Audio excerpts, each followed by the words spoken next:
Civilizations at the End of Time, Iron Stars by Isaac Arthur. We've occasionally talked about what it might be like to be the last sentient life standing at the end of time and looking back at your once glorious civilization. But what if we spin the time dial even further ahead in time, set it all the way past the end of eternity until that last person could not even remember their past civilization?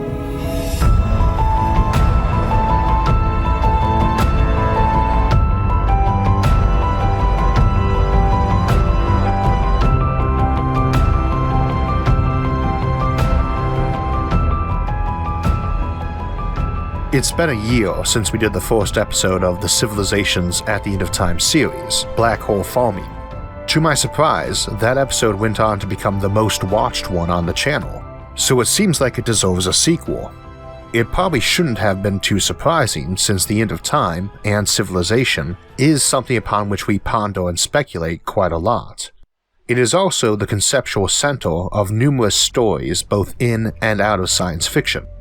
The best of these, in my opinion, is the short story The Last Question by the Grandmaster of Science Fiction, Isaac Asimov. Since this episode is sponsored by Audible and is our first occasion working with them, we'll spend a little time discussing Asimov near the end and try to keep it spoiler-free because you can pick up The Last Question by using my link audible.com/Isaac or click on the link in the description below. That gets you a free audiobook and a 30-day free trial of Audible. The problem with I mean, I like that he did add the I like that he added the closed caption thing. I thought that the Elmer Fudd was actually kind of really funny. I liked it. It took my brain a minute to adjust, but I don't know if that's necessarily a neuro spicy thing. If somebody speaks in an accent or speaks in a certain way, it takes me a minute to adjust, but I mean, I've adjusted his speech pattern just fine.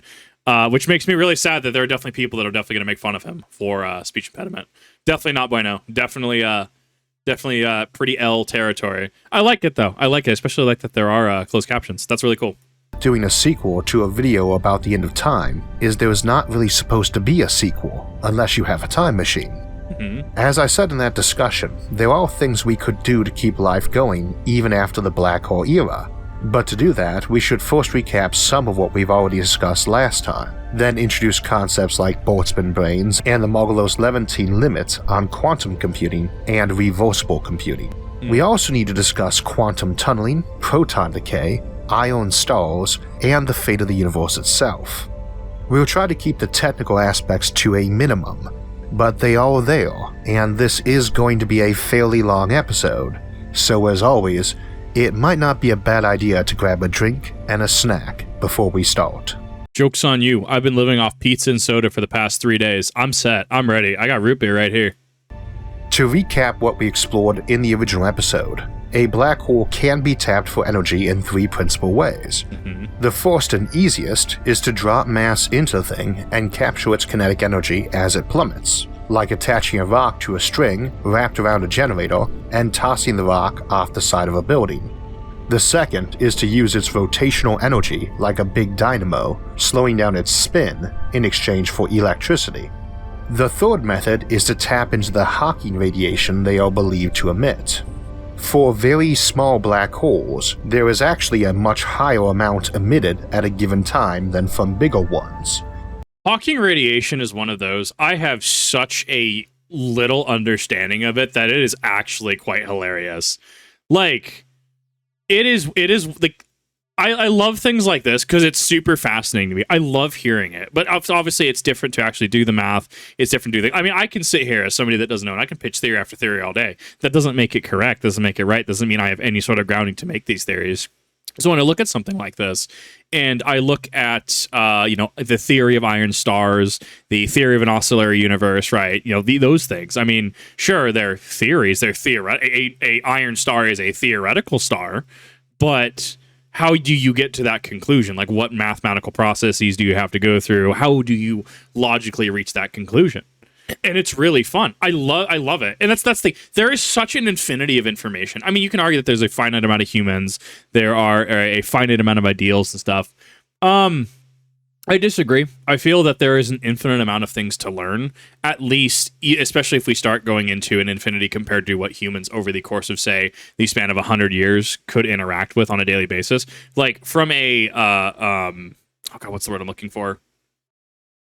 From a certain perspective, there's definitely an infinity of information that any human can realistically learn within a singular lifetime, right? And so learning things like this, hearing about this is what, like, these are the people that I love. Because, like, I mean, anyone can go on social media, anyone can say things, but these people have the ability to come up with these solutions, these theories, and have it based in at least something, right? Even the oscillatory universe, which we're talking about recently, which, as far as I'm aware, was disproven. I think it was in the 1970s. I think it was proposed by someone who was in the Soviet Union, right? Like, you still have a basis in something to make such a proposal. You have a basis in something to at least, because you're already in the theoretical sphere if you're going to multiverse theory, right? Like, say, a class 2 multiverse, you have some sort of basis in how you're getting to that, even if it's all hypothetical and theoretical, right? Makes super is the minute number of particles that manage to escape a black hole singularity, and it's how those particles are tied to each other, which there's also arguments by people way smarter than me that there are signs of a prior universe to us using Hawking radiation and black holes. Super sciencey stuff that is way over my pay grade, but it is so cool to hear about. Any black hole gives off a large chunk of its mass energy as Hawking radiation. But while the big ones have more overall, double the mass, double the energy, they give it off far more slowly. If you double the mass, you also quarter the energy it gives off for any given time period. The amount of power is also constantly rising, since in the absence of sufficient new material upon which to feed, the black hole's mass shrinks, and smaller black holes give off more power.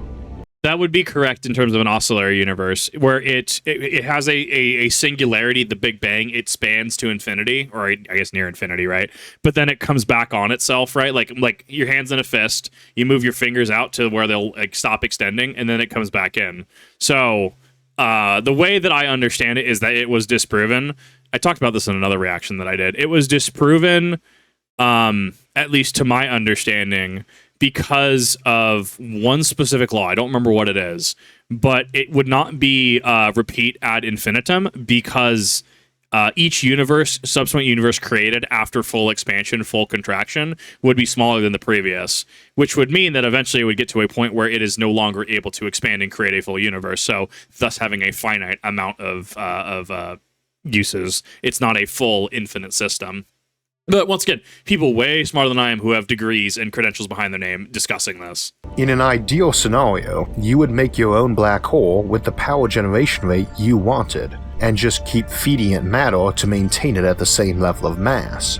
You could make one that masses about 1 billion tons, gives off 1 billion watts of power, a gigawatt, and lives for about 1 trillion years, giving off that amount of power the whole time. Ideally, you could feed matter into such a black hole indefinitely, replacing whatever was burnt off. That's roughly the power output of our bigger nuclear and hydroelectric plants, and you'd only need to feed it about 1 kilogram of matter per year to keep it going indefinitely. Indefinitely is a theoretically incorrect term in this context, however, because the entire galaxy masses out somewhere near 10 to the 42nd kilograms. There is a finite amount of matter. That is something that's relevant to point out, is that when we're talking about, heat death of the universe, stuff like that, when we start expanding to things like, talking about infinity, there is a finite amount of matter. There is a finite amount of stuff in the universe as we know it. So eventually, like stars are all going to fade, right? The concept of, especially because the universe is not only expanding, but it's also, the expansion is actually rapidly increasing. It's rapidly accelerating. There is a point in the far distant future where if you look up at the night sky and you see a bunch of stars, the last one will wink out. We will be just in our own void, our own pocket, and so will others as well. One way I've heard expansion likened is if you're a balloon expanding, but you're on the balloon. That's one way I've heard it justified. To feed such a black hole generator for 1 million years.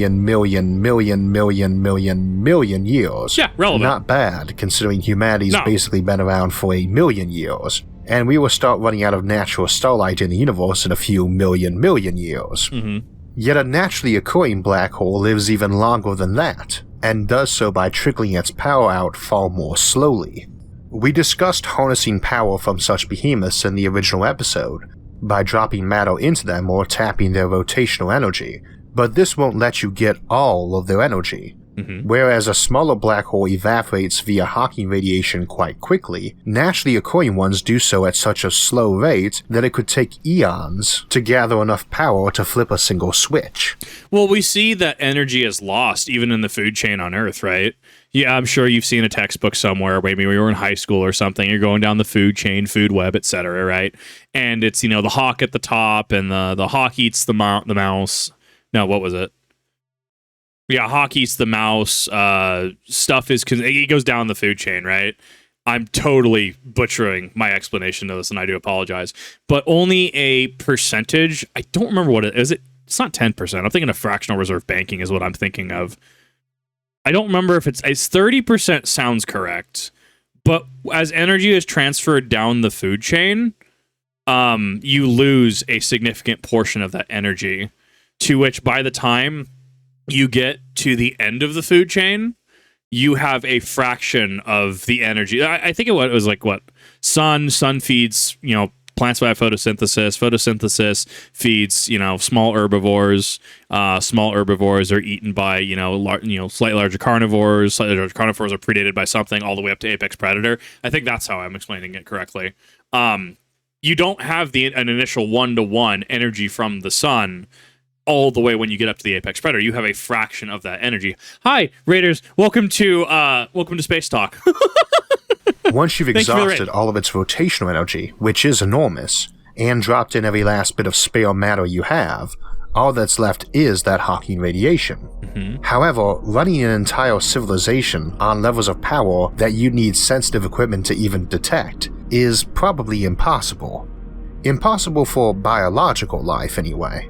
Once you start abandoning neurons in favor of computer chips, the game changes a lot. Doing so means that now, hypothetically, you can take advantage of those longer-lived black holes. They give off just tiny trickles of power, but it takes a lot less energy to run a computer-based human, and you would also be able to slow down the speed of consciousness. It doesn't matter if it takes you 1 trillion years to complete a sentence, when everyone else experiences time just as slowly, and the outside universe is a pretty dead and boring place anyways. So it would be subjective. If it takes, like in Entmoot and Lord of the Rings, right? It takes, 24 hours for them to say good morning, right?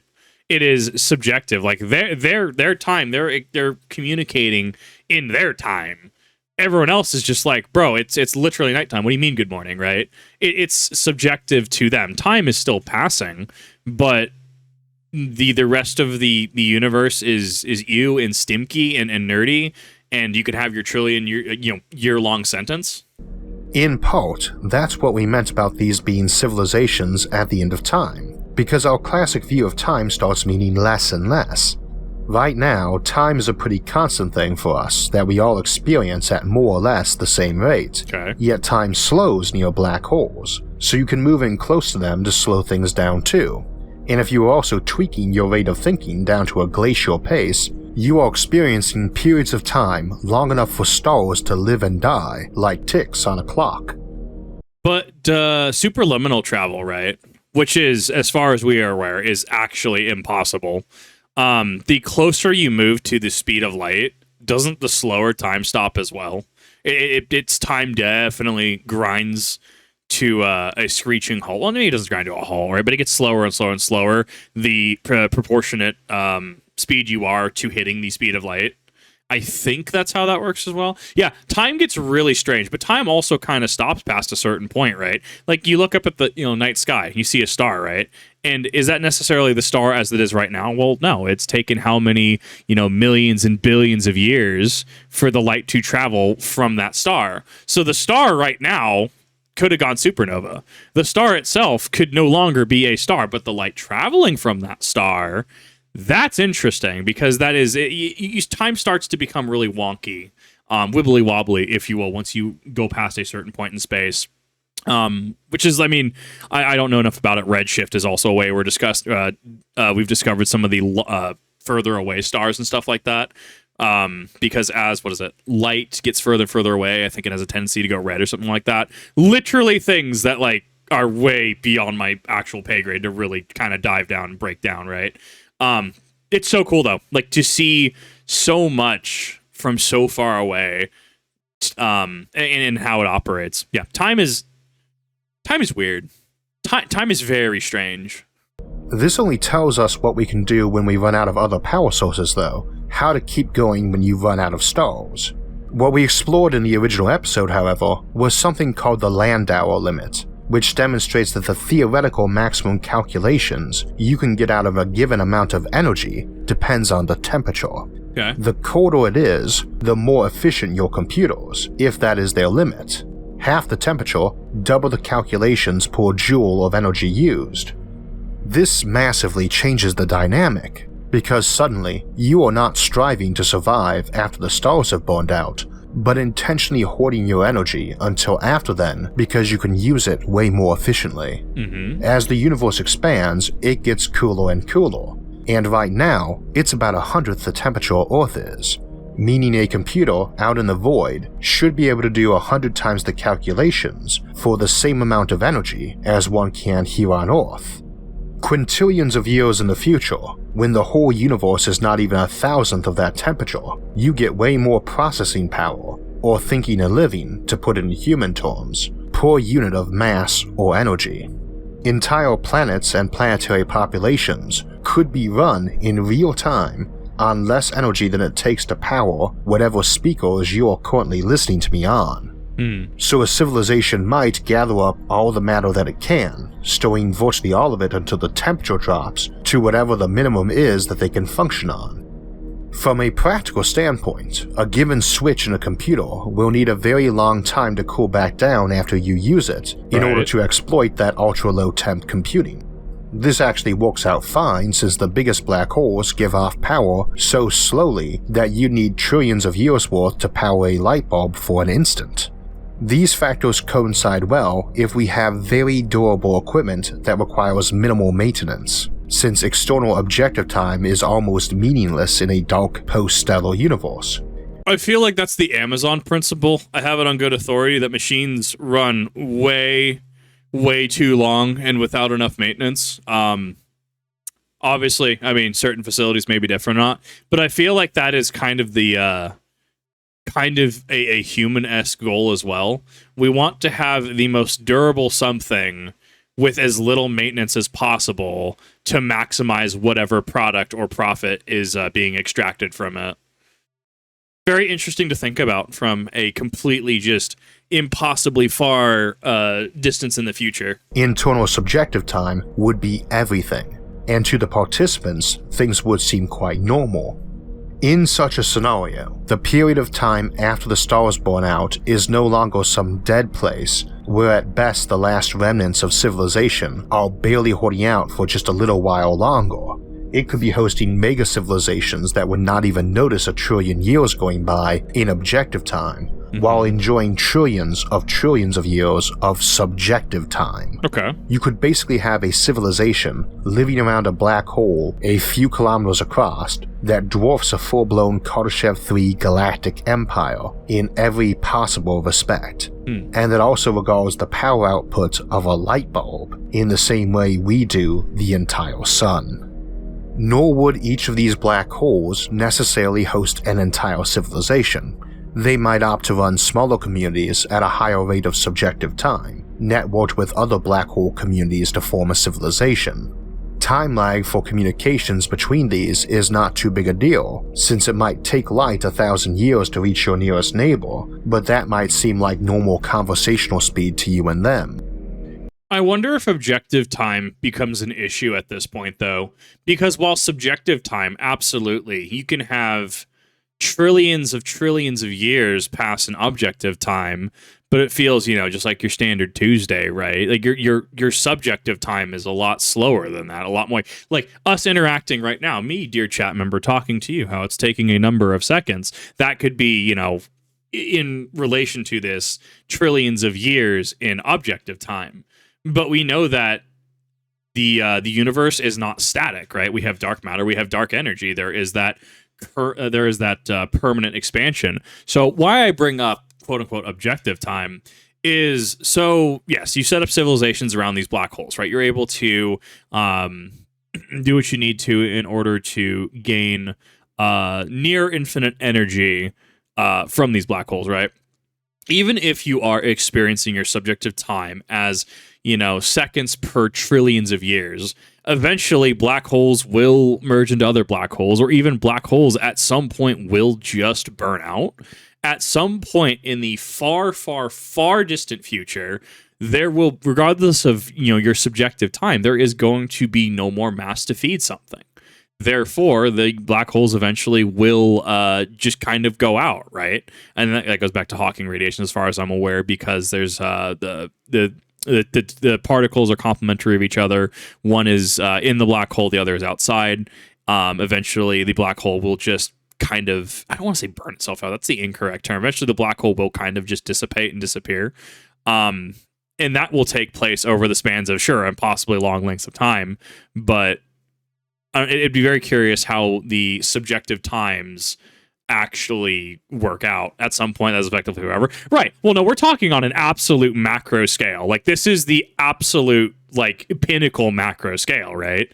When we start even talking about the concept, the theory of iron stars that I looked into before this, right? Like, we are talking so impossibly far into the future that, it's just cool. Yeah, this is, impossibly far into the future.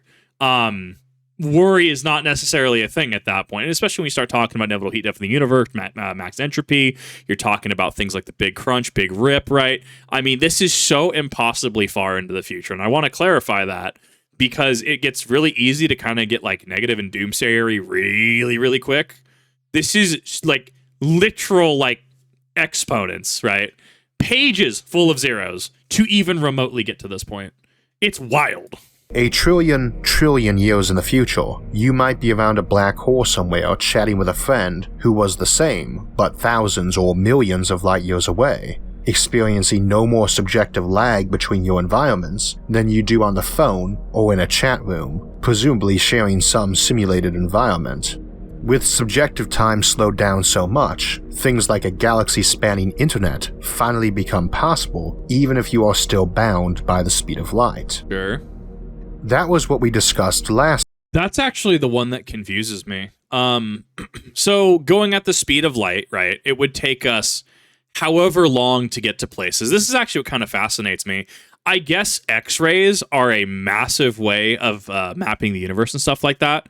So I don't quite understand the interaction between things being superliminal and how we can get certain information. We have the microwave radio background map of the universe, right?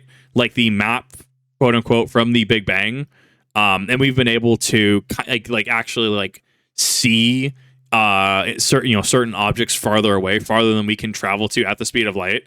So it makes me wonder if light is, at least from a generalized perspective, seen as kind of the fastest thing, right? The speed of light.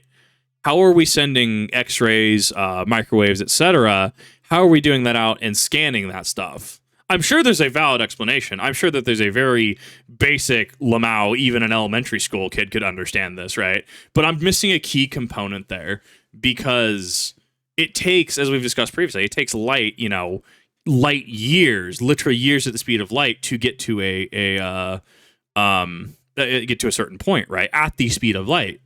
But we can just kind of throw X-rays out or scan in certain ways, and we can seemingly hit objects in way shorter time. We're detecting emitted X-rays from billions of years ago.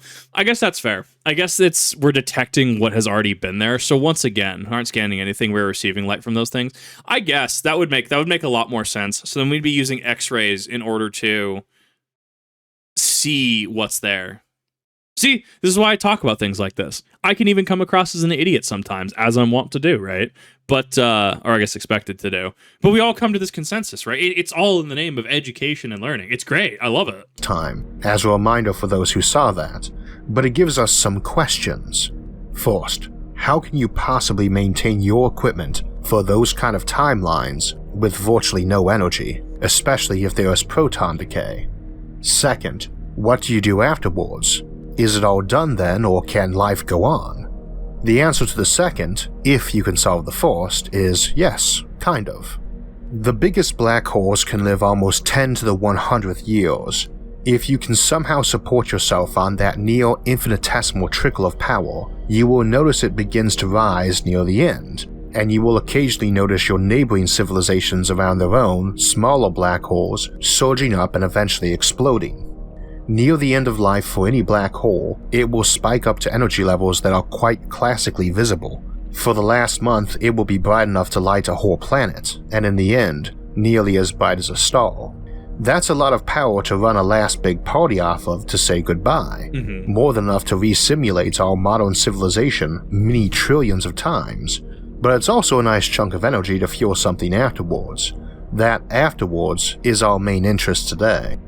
Let's discuss the maintenance issue real quick. We can't. Elite Dangerous has given me brain rot because anytime I see a galaxy like that, I just assume it's a Thargoid. My fight or flight response kicks in.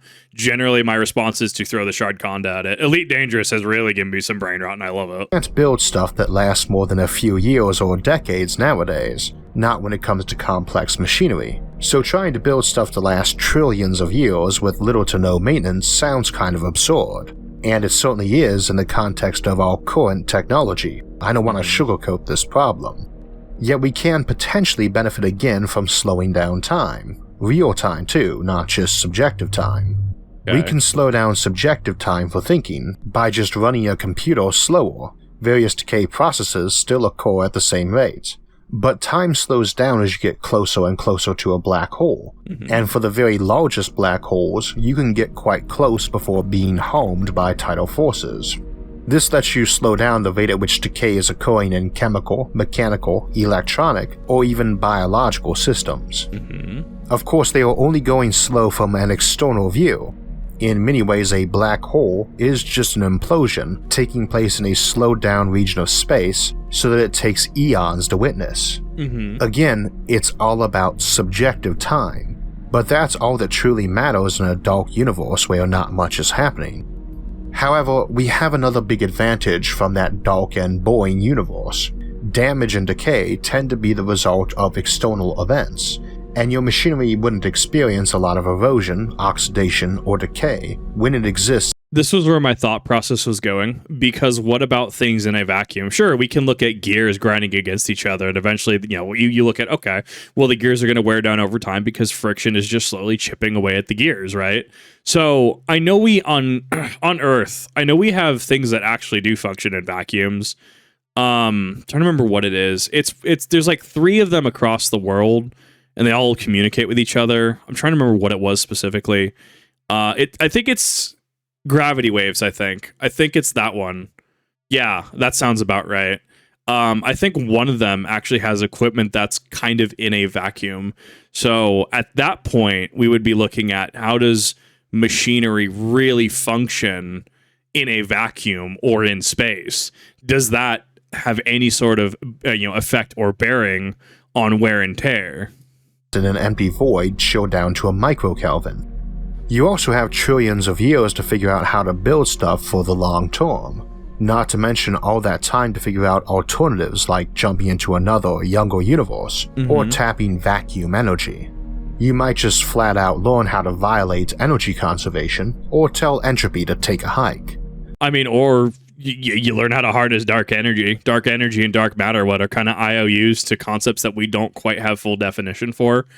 You just figure out what causes dark energy, and grats, I mean, you have another vast store of energy. Solve any of those, and you can have civilizations that last a very long time. Of course, one big problem with matter is that on these kind of timescales, just about everything has to be considered unstable and radioactive. Carbon-14, or radiocarbon, is very handy for radiocarbon dating because it only has a half-life of about 6,000 years. You wouldn't want to build anything out of radiocarbon that you wanted to last millions of years because it will start turning into nitrogen on you. Many other substances, while we call them stable, still have half-lives that are long, but not infinite. This is made worse if proton decay occurs. What is it? Does it everything turns to lead or everything turns to iron? I can't actually remember what it is. But yeah, that is a thing. Even stable elements over a long enough period of time will just start to I'll use the term degenerate lightly. Everything just kind of degenerates into lead. Kind of like how in the ocean everything just kind of evolves into crab. Well, technically not. I do like that. That adage, but it's not entirely correct because some things will evolve from crab into another thing as well. Like, sure, it's a concept, but like things do buck that trend. But yeah, no, things just kind of devolve into lead. Thus, which that leads to, I mean, you could lead to that philosophical, like, you know, turn lead into gold alchemy kind of thing. Like, yeah, if there's all this lead, what do you do with it? Which is also really, really funny to think about because isn't lead shielding one of the best ways to shield yourself from radiation? Like if you're dealing with X-rays, if you're dealing with cobalt-60, you're dealing with, you know, reactors of certain capacity. Isn't lead actually like super legit in actually insulating against radiation? So it kind of becomes this really cool shield. But if it doesn't, on long enough timelines, longer than even the black hole era, we do have to worry about all matter turning into iron, which we'll get to later.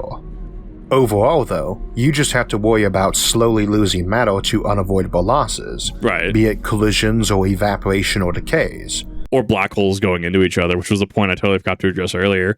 If you're around a black hole and your homie's around another black hole, what happens if in objective, quote-unquote, time, two black holes collide into each other, right? Will you run into issues with subjective time if your subjective time is slowed down to the point that you don't have cognizance or understanding of what's going on in actual, like, objective, quote-unquote, time?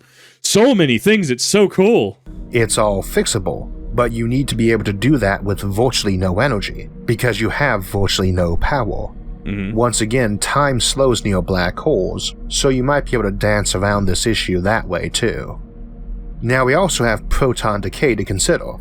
Under the standard model, protons last forever, but in some other models they do decay somewhere in between 10 to the 31 and 10 to the 36 years or longer.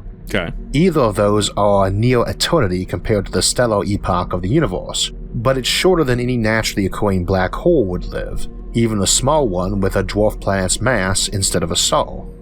This doesn't change things too much if our civilization has mastered making black holes they can actually add matter to. They wouldn't be able to use Hawking radiation from bigger ones because they couldn't exist that long without all their matter decaying, and would be limited to just using their rotational energy and artificial, smaller black holes. They still operate like any other black hole civilization, except they'd generally be trying to prevent black holes from forming naturally or merging. We may, however, be able to make further use of decaying protons, since protons are assumed to decay into pions that turn into gamma rays, a nice source of power, and positrons. The positron is the antiparticle of the electron, and perhaps you could alter everything to run off positronium instead. Positronium is a quasi-atom composed of a positron and an electron orbiting each other, instead of an electron around a proton, as in hydrogen. It is perhaps possible to build new types of molecules out of it, allowing you to continue on even with proton decay. In the normal model for the end of the universe, things keep expanding forever, with large clumps of matter bound together by gravity, and the rest all carried so far away they eventually redshift over the cosmological horizon. Best guess right now is that our galaxy and its nearest neighbors will eventually merge into one big galaxy that will stay together, and that's it. That is, barring artificial intervention of sorts, which we'll get to shortly. In this version of things, all matter eventually ends up in black holes, dead stars, or objects too small to naturally be either. We can live around those dead stars for a very long time too, but they eventually cool down into super dense, super cold objects with so much gravity we'd have a hard time mining them usefully. They will have another use for us later, however, in the formation of iron stars, but that takes a very long time even compared to the black hole epoch. We can't be sure we have that much time though, and we have a theory called the Big Rip, which might prevent us from even getting to the black hole epoch, let alone the iron star epoch. We don't know much about what makes the universe expand, other than it appears to be accelerating, which is why we call the force doing this dark energy. We are not illuminated yet on what it is. You will have heard about a scenario where this accelerated expansion rips the entire universe to shred in just 20 billion years. As an FYI, that period was calculated using an arbitrary round value for W, the relevant constant, of negative 1.5. We do not know what its value is, just that it's probably negative 1 or close to it. Okay. But if you plug in negative 1.5, you get about 20 billion years left. Stick in negative 1 and you get infinity. There is no theory saying the universe ends in 20 billion years. It was just an example in the original paper. I like that clarification. I like that because stuff like this absolutely gets thrown around, and news articles, word of mouth will spread things like that. I like that we are actively addressing that. That's actually super cool. And to see that big of a discrepancy, negative 1.5 leading to a value of 20 billion versus an answer of negative 1 leading to infinity. I mean, pretty reasonable size gap, I would say, but pretty reasonable. If it were negative 2 in the example, it would be 10 billion years. If it were negative 1.1, 100 billion. But if this theory is right, and W is not exactly equal to negative 1, the force acting to expand the universe would eventually grow strong enough to override the gravitational force existing between all galaxies, then between all stars, then strong enough to override the gravity holding stars and planets together. Taken to its conclusion, it finally reaches a level powerful enough to override the electromagnetic forces binding molecules together, and eventually even nuclei themselves. However, the thing about quarks, and the strong nuclear force that binds them together, is that when you pull on two quarks to rip them apart, you have to exert so much energy to do that you actually end up spawning two new pairs of quarks. So you get this huge new outpouring of new matter everywhere. It's a bit of a Hydra thing, slice up a quark pair and get two more. That's also one way to convert energy into matter. The theory gets a bit more uncertain at that point since it operates under general relativity, which is very iffy at the atomic scale. And of course our understanding of dark energy is not terribly precise or ironclad either. Right now it's a bit of a black box. We know what it does, but not how it works or where it comes from. And we can't rule out that a better understanding of it might open a new energy source for us. See the dark energy episode for more discussion of it. Regardless of what happens when you get to the atomic unbinding stage, nothing would be around to witness it, so it wouldn't matter to you. If your scientists determine that it is the correct theory, you then figure out the actual timeline you have left and ration resources accordingly. If you've got 20 billion years, you really have no reason to conserve anything. I've heard folks suggest you can make a very large black hole and tuck your civilization inside it for protection, but I've also heard the Big Rip takes out black holes too. I would say a cosmologist could provide a better answer, but we have no proper theory for quantum gravity, so it's probably a guessing game right now anyway. I mean, it really comes down to to your average person, does this necessarily matter? To your average person, not really, right? They're more concerned about what they're doing for dinner tonight or what they're going to have for breakfast tomorrow, right? For people like, scientists in the field, for people like me even, who I'm just like, yeah, it's impossibly far in the future, but what actually happens though, right? I mean, these are really cool questions and queries to really embark on.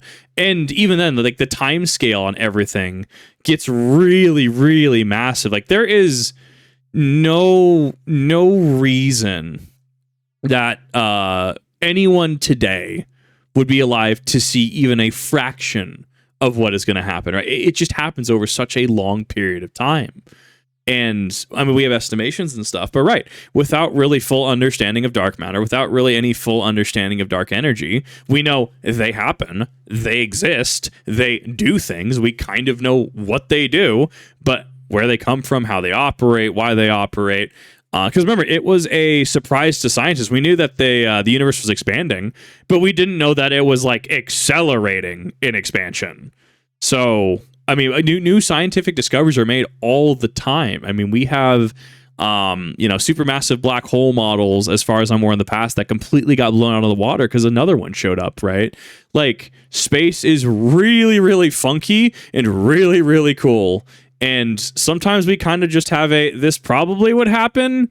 And that's not that they're not trying to give you a non-answer or not trying to give you an answer. It's that we just don't have enough information. If you're trying to make, I don't know, Cane's chicken sauce, right? And you're like, I don't know, there's this sauce and this spice goes into it, but you don't know the rest of the ingredients. Are you necessarily going to make Cane's chicken sauce? I don't know why I'm bringing up Cane's. I'm thinking of the Dagoth Ur video. I don't know. It's fascinating though. It's fascinating because we don't have answers for it. We really don't. And it's really refreshing to just hear, people say, yeah, we don't really have an answer. This is what we think happens on our best inference on information that we have, that this is the answer we can come to. It's very refreshing from celebrities, influencers, public figures that go, no, we're just in the Matrix. We're just in a multiverse, that we're in a simulation. Okay, what's your actual source? I will take anything someone who is accredited, peer-reviewed, has letters behind their name, literally talking to me about this, over someone that goes, Lamau, we're just in a simulation. Looking at you, Elon. Where are your credentials, my guy? I don't see them. I just discount everything you say. That end expansion is very fast, too, so you wouldn't duck inside a black hole to buy a little more time or anything. Assuming the Big Rip isn't the case though, civilizations looking at real long-term solutions probably want to conserve matter and energy as much as they can, and probably hoard it from wherever they can. It stands to reason that if you are planning to keep your civilization around as long as you can, you will start hoarding matter so that it doesn't get burnt up uselessly in stars, or fall into black holes bigger than you want, or get ejected out of the galaxy. This is one of the reasons we say in the Dyson Dilemma that civilizations that don't want to expand their numbers might seem to expand anyway, as they journey outwards not to colonize other solar systems, but to stockpile their matter instead, like squirrels hoarding nuts because winter is coming. Yeah. Big stars do make valuable heavy elements, but supernovae are not efficient methods for that, and odds are civilizations that want more of those would prefer to use a giant particle accelerator instead, as we discussed in last week's Dyson Spheres episode. I also mentioned there that it is possible to move planets or stars. However, it is also possible to move galaxies. In all of these cases, the method is not high-tech, just very big.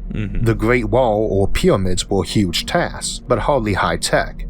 While technology can possibly make it much easier to do, or offer you other methods, fundamentally it is not complicated, just an application of the maxim, if brute force isn't working, you're not using enough of it. If you don't mind waiting 1 billion years, you can place a ton of thin mirrors near a star and have them bounce the light in one direction, accelerating them up to quite high speeds, as explained in the Shikanov's thruster episode. You can accelerate that process by using methods we discussed in star lifting to spew out increased amounts of solar wind, like a rocket engine flame. Do this to a galaxy's worth of stars, and their own gravity will bring that galaxy along. Cool. We will discuss this more in the future, but the summary form is that you are not limited to your galaxy's resources alone, or even to those of the dozen or so near enough not to be pulled apart from us by an expanding universe. I am frequently asked how far outwards I think we could ever hope to colonize, and the answer is it depends on how fast your ships can go. You have probably heard of Hubble's constant, usually measured at about 70 kilometers per second per megaparsec. I literally heard about Hubble's constant quite literally last night, and I would assume that this is in some way or shape or form related to the Hubble telescope in some way, right? Naming conventions.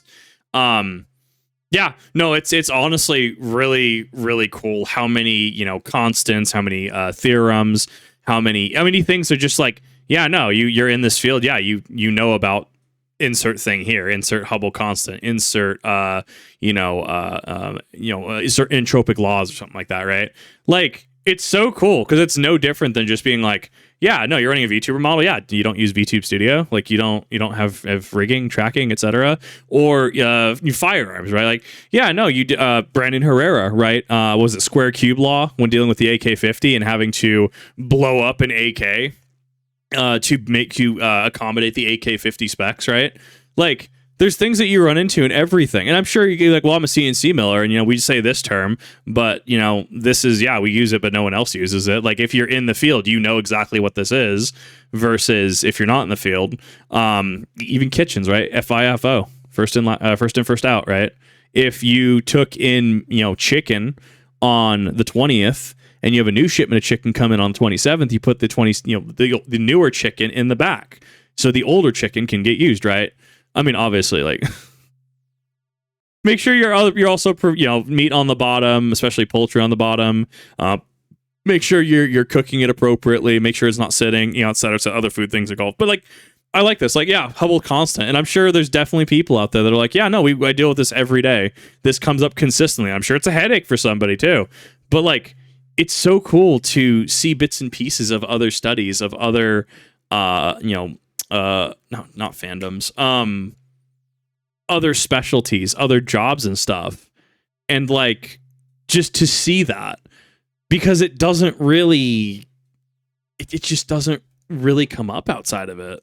I try to avoid using parsecs on the channel, so it's about 20 kilometers per second per mega light year, or 2 centimeters per second per light year, whichever you find easier. That's how fast something is traveling away from us, from all the space emerging from every point in between us and it as the universe expands. So 1 billion light years away would be 20,000 kilometers per second, which is about 7% of light speed. You need a ship that can go at least that fast to reach a galaxy that far, far away. I generally place this as the practical point of expansion, since I figure you will eventually run into someone else who would appreciate your not setting up shop in their galaxy, even if they don't exist yet. Leave now on a 1 billion light year journey, and when you arrive, a planet that was just forming when you left might be the capital of an interstellar empire. And while intergalactic warfare is at least vaguely plausible in an OFTL universe, inter-supercluster warfare really is not.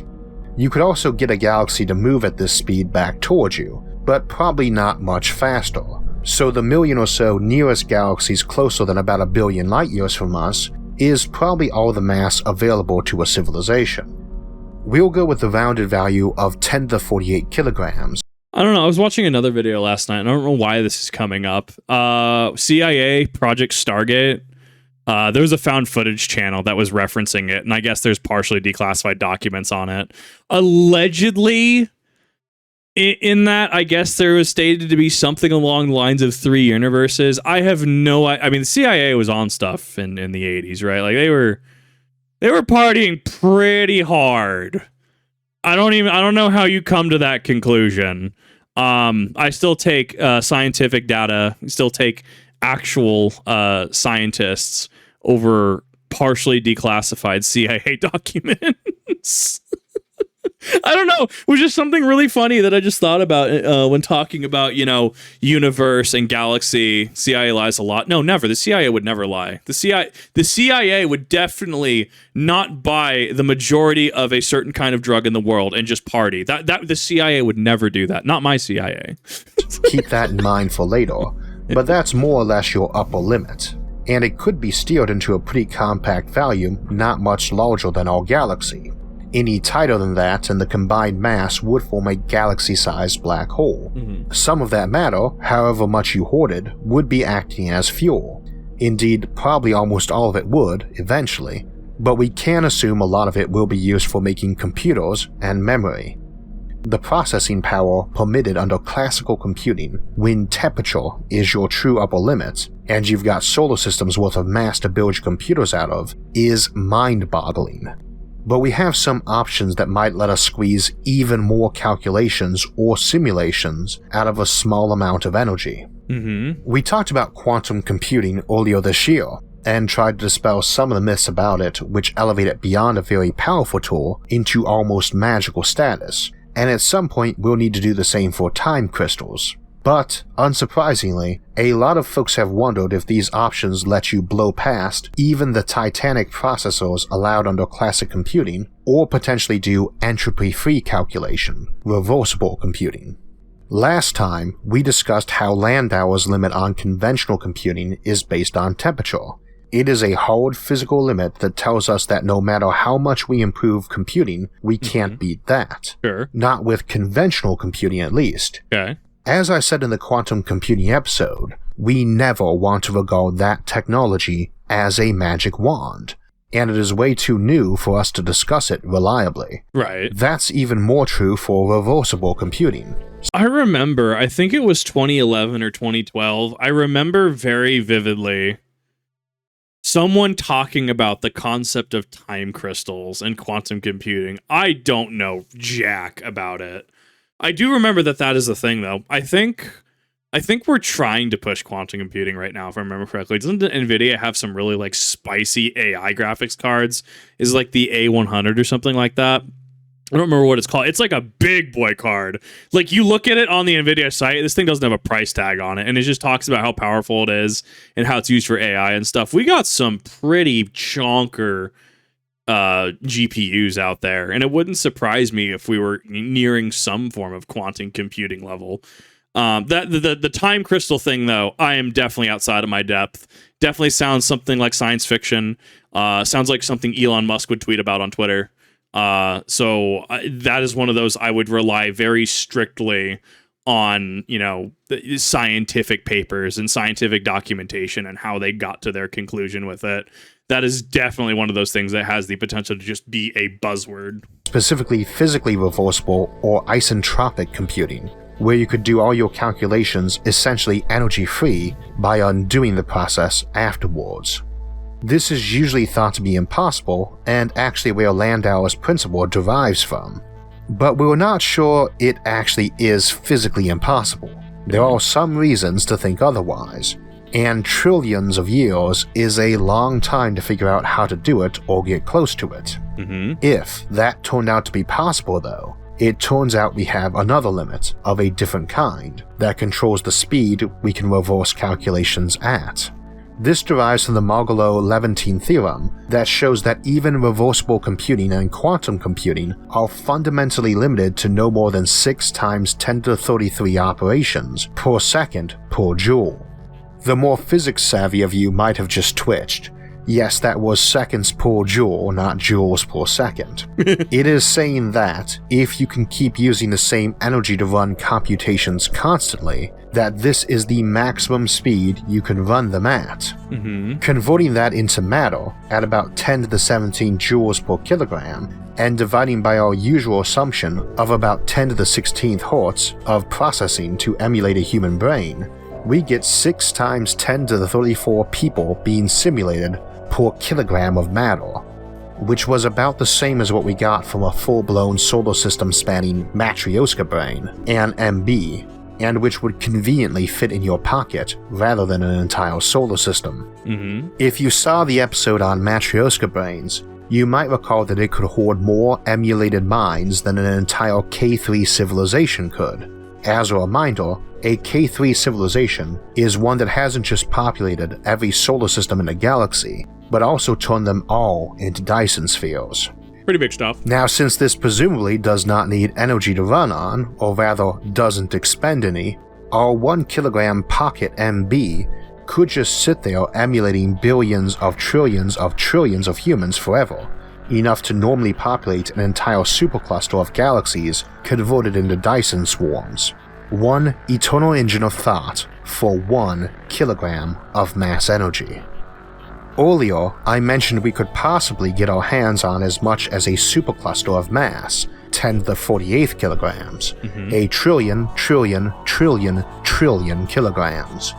At this sort of scale, numbers start feeling a bit meaningless, but you'd be talking about a potential real-time population of 10 to the 83 people. More if you either run them slower or can get that processing figure per person down. That is more people than there are atoms in the observable universe. You can add on 5 more orders of magnitude if you want to assume the entire observable universe was converted, not just the matter in the nearest billion light years, or knock 5 or 6 off if you want to limit it to the galaxy. We don't know that such a thing is possible, but that is the hard limit for that, in much the same way Landauer's limit is way beyond what we can do now with computers. It represents a hard limit on what we can do conventionally. I get asked about reversible and quantum computing a lot after the original episode, so I wanted to address that option. We do have to wonder what such a computer would be used for, the obvious being to keep running simulations of people, digital consciousnesses, though an alternative is to devote all that processing power to trying to learn how to break the laws of thermodynamics and reverse entropy, a very important question for any civilization that wants to live forever. And the last question you'll probably be asking if you want to see the other side of eternity. Keeping to the more classic views of computing and the universe though, we still have options for surviving the black hole epoch. Once those all die, and basically explode, it's always good to remember that's how that goes down, all the universe is a frozen, desolate void of gas at near vacuum levels, and a few leftover dead stars or planets. If you were some civilization that spent the last 10 to the 100th years living around a leftover galactic core black hole, and the last trillion or so of it living around the much smaller and more energetic one it became, storing up that energy, you would have noticed the occasional object drifting around that was just a bit warmer than the background temperature of the universe. You'll know that these used to be neutron stars or white dwarfs that long since cooled off, but haven't cooled off completely. You recognize one as good old Sol, our home star, long since turned red giant, then white dwarf, and finally black dwarf. Nobody ever disassembled it or shoved it into a black hole for fuel because it was our home. So, as far as I'm aware, and this could absolutely be something that I am unaware of or needs correction. As far as I'm aware, black dwarves are only a hypothetical. There are no current black dwarves in the entirety of everything, because the time that it takes for a black dwarf to form from a white dwarf takes a period of time that has not passed yet. That being said, I'm open to, if there is a correction, if there was a recent study or something like that that does prove that, yeah, this does exist, this is where this is, 100%. As far as I'm aware, it is a theoretical star that doesn't quite exist yet. It is based in, scientific, this is what would happen. But we don't have any example of a black dwarf. So therefore, at this time, it is a hypothetical. Gave us life back at the dawn of time, and we will return to it now, at the end of time, to let it give us life once more.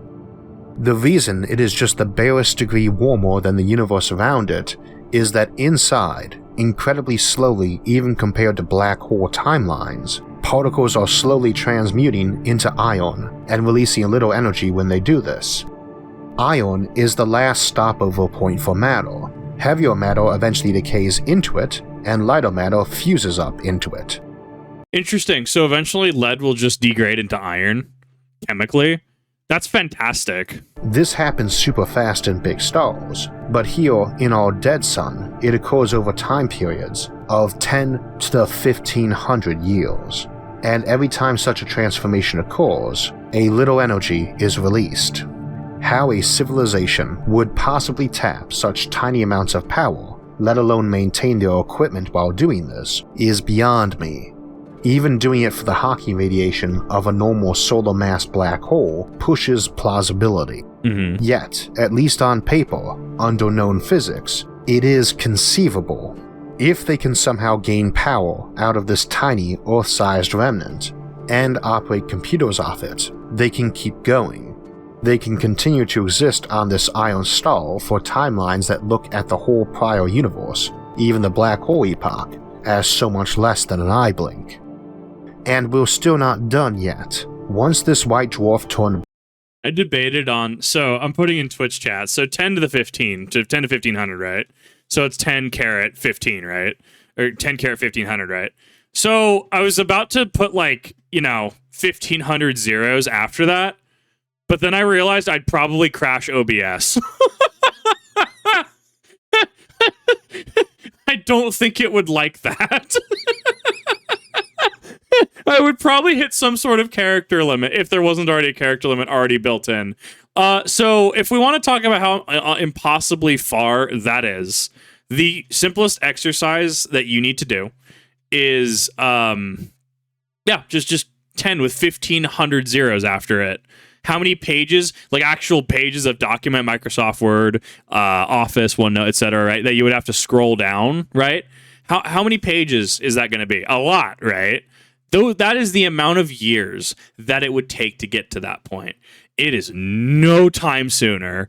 It is so impossibly far off that it is a non-issue to quite literally most people. Black Dwarf slowly mutates into a pure ion star, it will not have reached its lowest energy level. That ion star will eventually collapse into a neutron star at an estimated timeline of 10 to the 10 to the 76 years. Coincidentally, almost the same. Wait.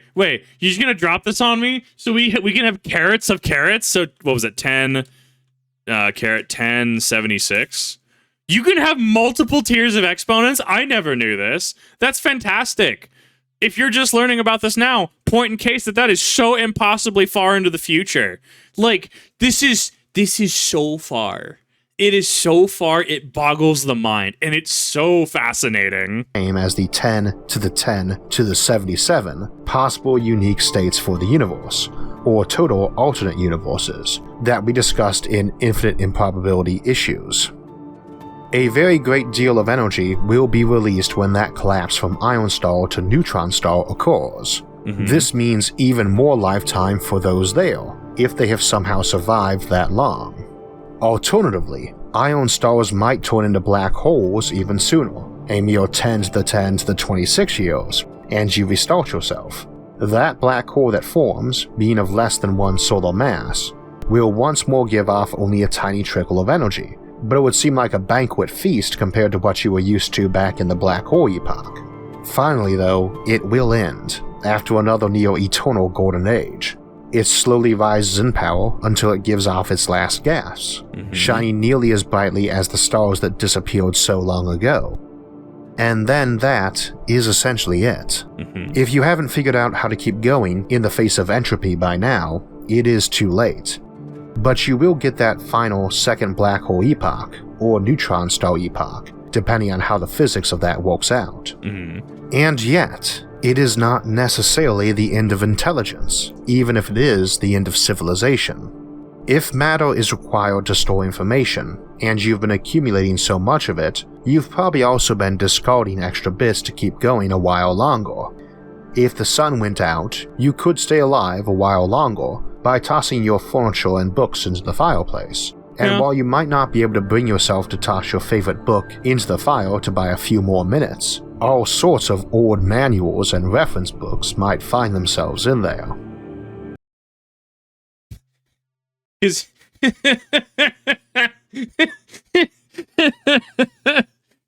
What about classified documents, like War Thunder status?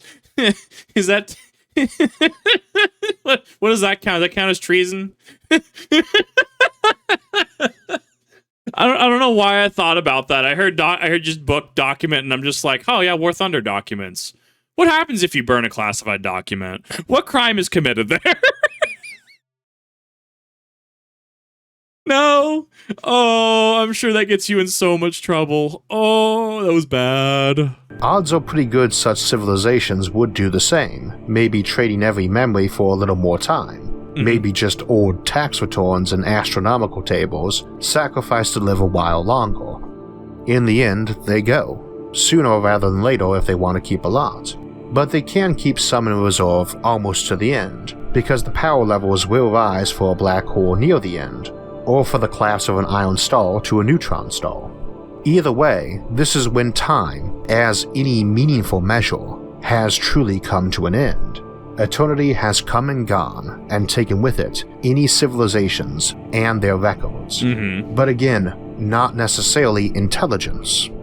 We call it the heat death of the universe, even though it is terribly cold, because everything is in thermal equilibrium. There is no longer any source for energy.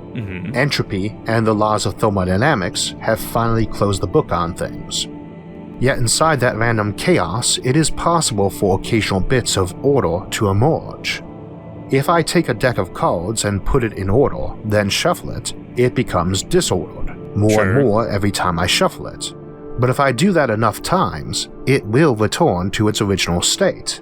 It could happen at any time, but on average, for a 52 card deck, it should take approximately 52 factorial shuffles, or 52 times 51 times 50 times 49, etc., all the way down to 1. In this case, if I shuffled that deck once every second, I should expect to reset it in about 10 to the 60th years. This may seem an impossibly long time period, but on the timelines we've been looking at today, that's actually rather modest. Were I to use only one suit of cards, just 13 cards, in order from ace to king, that would be more like 200 years, something which you might see in your own lifetime of shuffling. Likewise, if I used a larger deck, it would take far longer. Back in Ludwig Boltzmann's day, we knew about entropy, but thought the universe was steady state. In a closed system like that, no matter how big it is, just like shuffling a deck of enormous cards, eventually your particles all reset, and will reset to something close enough far sooner. When all is chaos and random action, even processes which normally build up entropy become effectively reversible, so long as there is a finite chance of them occurring. And in the Infinite Improbabilities episode, we discussed all the weird things that can happen when we begin giving incredibly tiny yet still finite odds near infinite time or space to work in. One of those weird things is the Boltzmann brain, that even in a universe reduced to total entropy, out of that chaos will emerge a random pattern of matter that is a thinking creature. Everything is bumpy around chaotically and just happens to create a random pattern that is, for instance, a big sentient supercomputer with a nice nuclear reactor attached to it to run it until the components or fuel decays. I mean, that is so impossibly far into the future, even after, like, I mean, we're still going full on infinity at this point, right? I mean, sure, it's hypothetically and theoretically possible. Yeah, I mean, even if you were there at the moment that true entropy started, and we're talking about to the point where these processes are starting, right? Like, is it necessarily something that you would even see in a single span of your lifetime, even if you were there? Probably not. I mean, we are still looking at that concept of infinity at that point. Like, yeah, I mean, it is hypothetically possible that a lot can happen at that point. It's interesting to think about. Perhaps even a nice habitat with plants inside it, with a person to eat them. A little Eden, if you will. We just get future Elon Musk. No, goddammit. We get Haig Author trying to sell us Kane's chicken. No! After eternity, in this frigid, random soup, these minds could just keep popping up. We do not live in a steady-state universe. Ours is expanding, so we are pretty much guaranteed no total resets of entropy. But Boltzmann brains can exist, and indeed can come to be in other universes where the physical constants might have values that normally preclude life, or even simple chemistry, from occurring. Indeed, in some universes, they'd probably be the only kind of life that could exist. Over an infinite period of time, anything that can happen will happen, right? Including a stable and long-lasting Boltzmann brain, which might sit around contemplating ways to deal with entropy. Such an entity would not remember us, though. It would not know or remember that there ever was a universe beyond the frozen sea of chaos all around it, but it would be alive and thinking. And since, if one can exist, there is an even smaller chance two could exist near each other in time or space, or three or more, we do have a chance for a civilization after the end of time. And you only need a chance. Yeah, depends on your definition of civilization. This is as far as we go looking into the future, So while we might do some more episodes on civilizations at the end of time, there'll have to be prequels, not sequels. Time can't really be said to have an end, and in a lot of ways, we aren't talking about the end of time, but our general fight against entropy itself. It's a long, drawn-out war, with a lot of battles along the way, even before the death of our own sun, which, as we've seen in this series, is more of a prologue than epilogue to civilization. I mentioned near the beginning that the episode was dedicated to Asimov and his short story The Last Question, which is focused on that theme and is generally voted his best short story. It starts off in modern times and rolls all the way on to the end of things, charting Asimov's vision for the future of humanity. It's been adapted a number of times, including a performance by Leonard Nimoy, and has also shown up in 5 or 6 Asimov short story anthologies. Even 60 years later, the story manages to talk about computers and the future in surprisingly accurate ways, and, where it misses the boat, it highlights how new we are to this technology and how much room to improve it we have in the very long time we have before the stars start going dark. As the channel approached 100,000 subscribers, we had a lot of comments and jokes about how we might get a sponsor, and as some of you might recall, I said I probably wouldn't accept one unless it came from someone like Maxwell House, Starbucks, or Audible. I am a very big audiobook addict and have been since I was a kid, and I'm usually listening to one when writing or editing these episodes. As it turns out, Audible approached me a couple weeks back and offered a sponsorship, essentially on the grounds that we already talk about science fiction novels a lot anyway, so it was a pretty natural fit. And as a longtime customer of theirs, I'm glad to welcome them on board as a sponsor. I had already written this draft of this script and talked about The Last Question in it, so starting off by recommending my favorite short story by my namesake, Isaac Asimov, seemed very appropriate. That short story is available on Audible by itself, or in the anthology Robot Dreams, and you can pick up a free copy today. Just use my link, audible.com/Isaac, or click on the link in the description below to get a free audiobook and a 30-day trial. That's audible.com/ISAAC. I'm certain you will enjoy that story, but if not, you can swap it out for free for any other book at any time, and it's yours to keep whether you stay subscribed to Audible or not. Next week, we will be returning to the Fermi Paradox Great Filter series to look at possible conditions that might make life on Earth-like planets a lot less likely than we tend to think, in Rare Earth. The week after that, we will take a look at the concept of force fields and see if there are any realistic options for that under known science, as well as discuss some underexplored uses and applications for such technology, if you've got it. For alerts when those and other episodes come out, make sure to subscribe to the channel. And if you enjoyed this episode, hit the like button and share it with others. Until next time, thanks for watching and have a great week. Definitely go check it out. Check this out. In the description down below, I have made it as easy as possible to link you the original video as well as his channel. Definitely go check this out. What a cool piece. Did I understand a lot of it? Not necessarily. It is definitely over my pay grade. It is definitely... Education is required for concepts presented that I just don't have. But yeah, no, this is part of why I like doing. I like doing passion reacts like this. I mean, I don't expect them to do well. It's kind of just cool. Let's go watch something. Let's have fun for a little bit. Let's talk about some stuff. I learned a thing today. I learned that you can have exponents on exponents. That was really cool. Despite being as super basic mathematical as it is, right? But this was great. I do want to look into, and you'll probably see it in the future, I do want to look into their Big Rip video. I would recommend that you go and check out the other videos, because it seems like there's a lot of knowledge that this required you have, and there's other videos on the subjects. This is the deck of cards one, farming black holes, etc. So definitely go ahead and check them out. This was fantastic. I loved this. And yeah, thank you all for watching, and see you in the next one.